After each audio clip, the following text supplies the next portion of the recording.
Hi everyone. My name is Alexander Zalivako, and I'm the founder of From A to Z law firm.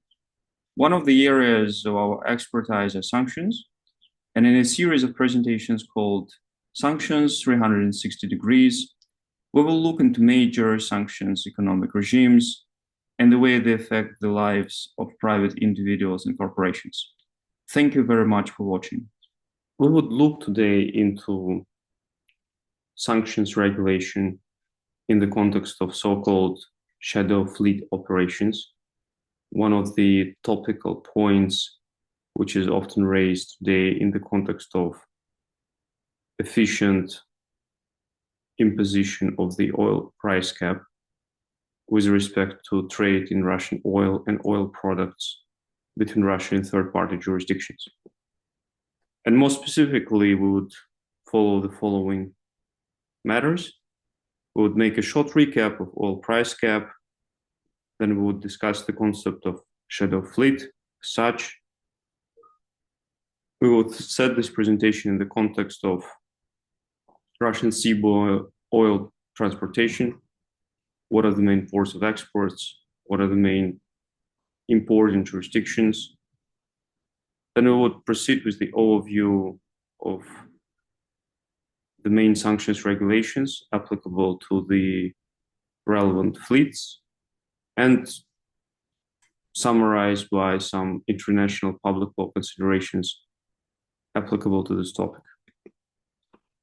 So by way of recap, without going into many details, which we addressed in a presentation on oil the price cap, the sanctions which the Western countries imposed with respect to trade in Russian oil and oil products pursue two different and to a certain extent mutually exclusive objectives. On the one hand, sanctions want to reduce Russian revenues from the trade in oil and oil products, being the main export revenues of Russia, surpassing the trade in natural gas, metals, or other resources. So that's one objective, to restrict the trade. But on the other hand, not to restrict the trade, because given the importance of Russian oil in the global market, it's important that this oil continues to be available to the relevant importers and does not result in the substantial increase of oil prices and inflation resulting from the increase in such oil prices. So these are two objectives, which are to a certain extent mutually exclusive. And the way this is achieved is, on the one hand, embargo on the imports of oil in the G7 jurisdiction, and on the other hand, so-called oil price cap, whereby the idea is that Russian oil and oil products shall be still available for non-sanctioning countries, but Russia shall be forced to sell that oil and oil products at a reduced price called price cap. And the way this intention is put into the operation is that the Western companies and service providers cannot provide any services for the transportation of Russian oil by sea unless the relevant transactions with respect to the sale of such oil occurs below the price cap. The idea being that shipping industry has been dominated by shipping companies from the West, insurance companies of the West will force Russia to comply. Russian response to this was, as to the oil embargo, to find new markets for the sale of Russian oil. Primarily, crude goes to India and China, to a certain extent Turkey, and then the petroleum products go to a broader range of the jurisdictions. And as to the oil price cap, the response is twofold. Some transactions are made in accordance with the oil price cap, and we would see that a substantial number of European shipping companies continue to transport Russian crude and oil products. But then the second response was to increase the so-called shadow fleet operations, which are not following the relevant restrictions. So what is the shadow fleet, which we currently often hear about? It's not a legal term. It's more of a economic shipping term used in the industry, in essence, to distinguish between two types of fleets, so-called white fleet and dark, or as it's now more commonly called, shadow fleet. And then there is also a gray fleet somewhere in between, having more features of white or dark fleet. The difference between the fleets, I think it's easier to describe by way of making clear what ships would be commonly classified as belonging to the white fleet. This would be the vessels which transport non-sanctioned goods, so which operate in full compliance with international sanctions, which have the third-party liability, so-called P&I insurance, from leading European, American, or Japanese insurance companies and reinsurance companies, which would make sure that these vessels can cover any liability which can result, for example, from oil spills. The age of tankers would be generally low, where the relevant borderline would be 15 years. They would not engage in risky operations in the high sea or territorial waters. For example, ship-to-ship transfers, but would rather do them in the ports. They would use automatic identification systems, again, for the purpose of ensuring security and transparency of their movements and operations. And then they would have clear ownership structures. Very often the relevant vessels will purchase with the financing from leading banks operating in the shipping industries. So the dark fleet is best understood as an opposite of the white fleet. This would be the vessels engaged in the shipping of sanctioned goods, would have no or local P&I insurance, typically use older tankers because the relevant operators would have fewer access to the new tanker fleet and financing necessary to acquire the new tanker fleet. And then there is certain advantage of operating an old tanker. If the tanker gets sanctioned, then it's kind of easy to dispose it. When the tanker is new, then certainly a capital invested in the tanker is substantial and there's no real option to dispose of it. And then also commonly such ships would be more keen to engage in risky operations with a view to disguise the origin of the commodity transported or the owners of both. What we hear more often about shadow fleet or dark fleet in the context of current sanctions against the sale and transportation of Russian oil and oil products. That's not a new phenomenon. The relevant concept has been around for decades, primarily in the context of Iran and the US efforts to reduce or eliminate the access of Iranian oil to international markets. And those efforts have been going on for literally decades. But not just Iran had historical recourse to dark fleet. Other countries have also used the services of these vessels. And these were primarily in very similar context of very substantial international sanctions being applicable to those countries.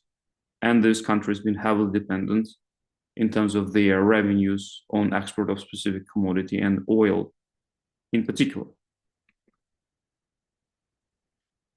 So let's now put the shadow fleet concept more specifically in the context of the transportation of Russian oil and oil products. Whilst certainly the research and the exact identification of how many vessels and what are the modes of the operation of the shadow fleet by definition are difficult, here is one of these research just to put it in the context, the number is certainly maybe different, but it's just roughly to give an idea that we talk about 1,600 tankers, which operate in one way or another in the shadow fleet area. This is a substantial number of the total tanker fleet, approximately 18-17%. So a substantial number covers this sector. 75% of those vessels would be in one way or another dealing with Russian oil and oil products for the last 3 years. Having said this, there is no specialization. So the sector a little bit develops in its own way, and the same tankers can very well transfer both Russian oil or Iranian oil. There's no particular exclusivity in the services. Nevertheless, I think it would be wrong to describe the current situation as Russia solely relying on the service of shadow fleet in terms of the transportation of its oil and oil products. The same research says that a substantial number of those still are transported by EU operators, both crude oil and oil products. The main destinations now have changed. Rather than Western Europe, oil primarily is imported by China and India, and then a broader range of jurisdictions import Russian petroleum products. As to the routes, the main route for export would be the Baltic Sea, so the ports of Ust-Luga and Primorsk in Russia, and then through the Baltic Sea to the Mediterranean Sea, and then through the Suez Channel to the markets in South Asia and China. Also to China, the Pacific route through the port of Kuzmino would be one of the important export exits, as well as through the Black Sea, but for the risks related from the military conflict, that's now is less important than the Baltic Sea route and the Pacific route.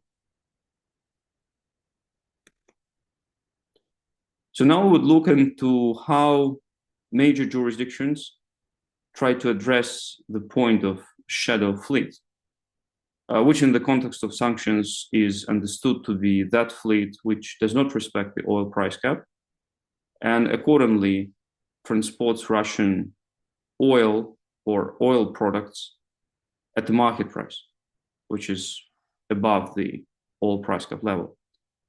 So the US, who have the most developed sanctions program and vast experience and long experience in terms of addressing shadow fleet trade, approach the matter from various perspectives. The first one is that they list vessels specifically themselves as items. They list them as SDNs. And this in essence means that all transactions with these vessels would be prohibited for the US persons or within the US territory, which in essence means that no categories of payments can be processed in the US currency, shipping being the US dollar dominated services. Not only this, the US sanctions, as we also discussed, have so-called secondary sanctions effect, whereby persons dealing with SDNs run the risk of being designated as SDN themselves. And specifically in the context of Executive Order 14024, Article 11 sets out secondary sanctions risks for financial institutions processing the relevant payments. So it's a rather powerful tool whereby by designating the vessel, the risk is created for all operators and not just the US operators of dealing with the vessel, and an absolute prohibition on any type of services or any type of goods being provided to that vessel for the US persons. The relevant sanctions are not limited just to the designation of the vessels. It's a multi-faceted faceted approach. Similar to that, the US designates important Russian shipping companies, and by doing so, all property of that shipping companies and of their subsidiaries will be deemed to be blocked property in the US. So by designating a shipping company, they indirectly designate all ships of that company. I give an example here of Sovcomflot being one of the major Russian shipping company, but similar, US designated the shipping subsidiaries of major Russian oil producers, and this has the same effect with respect to their vessels. Often those two designations, the designation of vessels and of the companies owning the vessels, will be done simultaneously, more for the purpose of creating the clarity as to which vessels are operated in the relevant sector, as well as to avoid, for example, transfer of ownership in the vessels. Another area where the sanctions indirectly affect the operations of shadow fleets are the sanctions related to the insurance sector. Insurance, as we discussed, is important in the operation of the vessels due to substantial risks which may be incurred by the importing states or states of transit due to environmental accidents. So often to have an access to report and insurance would be mandatory. And here the approach has been to target Russian insurance companies, which have substituted to a large extent the Western Japanese insurance companies, which are dominating the marine sector and which cannot insure the vessels transporting oil above the oil price cap. So we see a multitude of measures which are indirectly aimed at addressing the issue and which have to be taken into account by the relevant operators in the sector. In the EU, the approach was a bit more limited. The EU prohibits specific services with respect to tankers classified as shadow fleet. And the main article which regulates the scope of the services is Article 3S of Regulation 833. And mainly the services relate to the access to the EU ports, providing of finance, financial, and technical assistance, as well as crews for those type of tankers. It's important to note that these services are relevant for the relevant operators only to the extent they would like to dock or in the EU ports, or they would like to use the services of the EU service providers, which for a tanker of crude oil or petroleum products is not in general terms useful except for pilot services when they need to pass through complex international straits, for example, when exiting the Baltic Sea. And there we see the trend that this prohibition results in the relevant shadow fleet avoiding the use of those services and potentially creating the risk for environmental damage in the relevant areas. The restrictions apply to the specific list of ships, which is listed in Regulation 833. And in this sense, the principles are similar to those which we've discussed in the US, with the main distinction being that, first of all, the scope of services can be said to be limited rather than absolute like in the US. And second of all, the scope of US jurisdictional engagement is traditionally high in the shipping industry due to the spread of the US dollar as the main currency for payment transactions, as well as the scope of secondary US sanctions. Other than the main restriction to provide the services for the shadow fleet, a couple of additional ancillary restrictions are also available, like the sale of tankers to Russian persons or for use in Russia, subject to an authorization procedure, as well as the EU aims to address some practices which are considered to be closely connected with the operations of shadow fleet, like the ship-to-ship transfers aimed at disguising the origin of goods, as well as disabling automatic identification systems.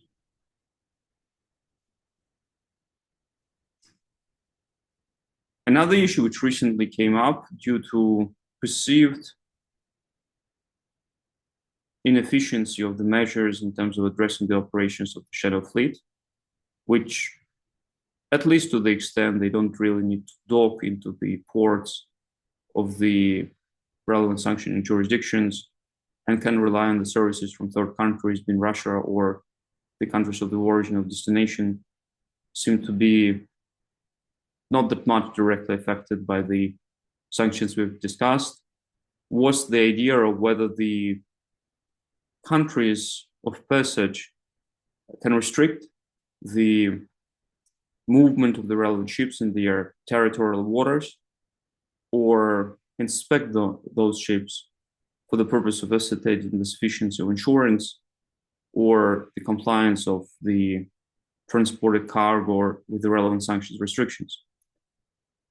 This matter became especially relevant for the Baltic Sea transportation, both for the reasons which we've discussed, the Baltic Sea being the main route for the transportation of Russian seaborne oil and oil products, as well as the relevant sea being of a small size, where in essence the high sea is practically absent, and especially at the western frontiers of the Baltic Sea, the passage being through the international straits of Denmark, where the whole passage is within the territorial waters of Denmark. It appears that there is very little which can be done within this, let's say, area of thought, for the reasons that the UN Convention on the Law of Sea, in essence, guarantees the rights of innocent passage through the territorial waters or the exclusive economic zone of the relevant states, and the innocent passage, in summary, would be any passage which does not threaten the security of the relevant state. It's difficult to find the threat to security in the operations of the commercial fleet, even if those operations are not consistent with the sanctions program of the relevant jurisdictions. Same applies with the right to visit of the relevant ships. In general, these rights are allowed for non-flag states only in very limited circumstances, which are, again, broadly speaking, are linked to the direct threat of security or engagement in the criminal activities like piracy or slave trade.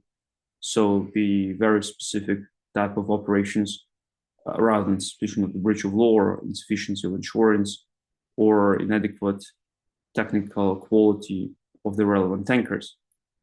In general terms, it's the state of the flag which the tankers carry, which typically would not be for shadow fleet, none of the European states or the United States or any other jurisdiction which has the primary responsibility, and to the extent that state is not willing to cooperate, there is very little which can be done. I trust that you found this presentation useful and hope to see you again. Thank you very much for watching.